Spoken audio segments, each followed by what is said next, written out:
మరి ఈరోజు బాబు షూరిటీ భవిష్యత్తు గ్యారంటీ పైన చంద్రబాబు నాయుడు గారు నిన్న బాబు గారి క్లారిటీ ఇచ్చారు. ఏమాత్రం అంటే ఎన్నికల ముందు నేను చెప్పిన ఏ హామీలు కూడా అమలు చేయలేను అని చెప్పి చంద్రబాబు నాయుడు గారు ఈరోజు మరి కొత్త కొత్త కారణాలు ఎత్తుకుతా ఉన్నారు. ఏదో అప్పులు అనేది ఇప్పుడే పుట్టినట్టు. 2019లో జగన్మోహన్ రెడ్డి గారు పవర్లోకి వచ్చేటానికి కూడా రాష్ట్రంలో అప్పటికే 5 లక్షల కోట్ల అప్పు ఉండింది.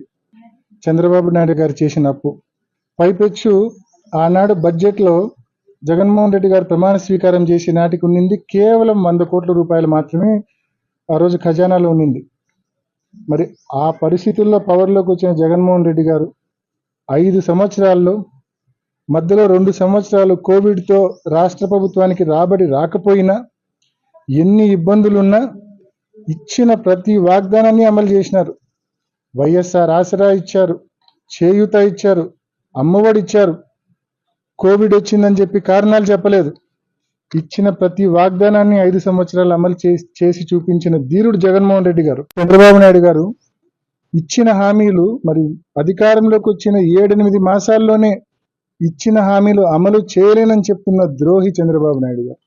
మరి ఇద్దరి మధ్య తేడా గమనించమని, 2 పార్టీల మధ్య 2 నాయకుల మధ్య గమనించమని చెప్పి ప్రజలందరినీ కూడా నేను మనవి చేస్తా ఉన్నా. ఇచ్చిన ప్రతి హామీని నెరవేర్చిన జగన్మోహన్ రెడ్డి గారు ఎక్కడ, ఇచ్చిన హామీలన్నీ కూడా అమలు చేయలేను అని చెప్పి చేతగాని దద్దమ్మ మాట్లాడుతున్న చంద్రబాబు నాయుడు గారు ఎక్కడ? ఈ తేడాను ప్రతి ఒక్కరు కూడా గమనించమని ప్రజలను మనవి.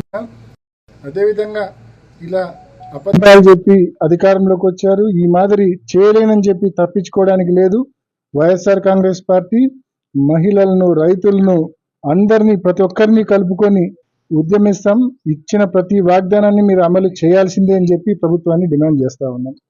అదేవిధంగా ముఖ్యంగా వైఎస్ఆర్ జిల్లాకు సంబంధించి ఈ జిల్లాలో ముఖ్యంగా ప్రొద్దుటూరులో కావచ్చు, జమ్మలమడుగులో కావచ్చు, పులివెందుల్లో కావచ్చు విపరీతంగా జూదం ఆడిస్తూ ఉన్నారు. అధికార పార్టీ నాయకుల అండదండలతో విపరీతంగా జూదం ఆడిస్తూ ఉన్నారు. ప్రతిరోజు 10 లక్షల రూపాయలు స్థానిక నాయకులకు మరి దీని ద్వారా ఆదాయం ఆర్జిస్తూ ఉన్నారు.